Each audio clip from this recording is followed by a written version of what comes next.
এই তো সকালবেলা আজকে আমি রান্না করছি, এবারে কি বলবো আর, ওর পটি খেয়ে গেছে, এবারে নিয়ে যাচ্ছে আমার এর মালিক নিয়ে যাচ্ছে যে চল চল চল, মানে আমার হাজব্যান্ড নিয়ে যাচ্ছে, তা চল চল চল তোর পায়খানা করে নিয়ে আসি। আমি বুঝতে পেরে গেছি যে ও পায়খানায় একজনের সঙ্গে যাচ্ছে, মানে ও কোনো না কোনো জিনিসে মুখ দেবে। এই মুখ দেওয়াটাই আমি একদম সহ্য করতে পারি না, আর ওর শরীরের পক্ষে খুব খারাপ।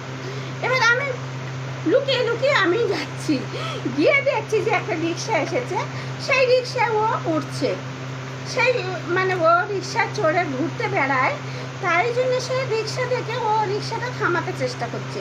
এবারে মালিক বলুন, তোমার কি উচিত যে ওই রিক্সার কাছ থেকে সরিয়ে নিয়ে যাওয়া। যদি ওই রিক্সায় যে প্যাসেঞ্জার আছে তা যদি কামড়ে দেয় তাহলে কি হবে, মানে ও তো চেনে না, ওর মাথা সবসময় ঠান্ডা, কিন্তু এদের দিয়ে তো বলা যায় না, হয়তো ওর হয়তো মনে করলো ও কোনো বদমাইশ আছে, আর সেই সময় ওর চোখের সামনে পড়লো, তাহলে ও তাকে আক্রমণ নিশ্চয়ই করবে।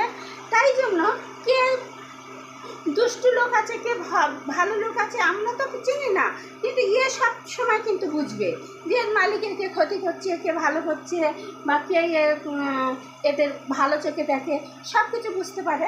তাই জন্য এরা কিন্তু সেই রকম মানুষের উপরে অ্যাটাকও করতে পারে, কিন্তু আবার কোনো মানুষের রাস্তায় দেখলে তাদের সঙ্গে কিন্তু কোনো খারাপ ব্যবহার এরা করে না।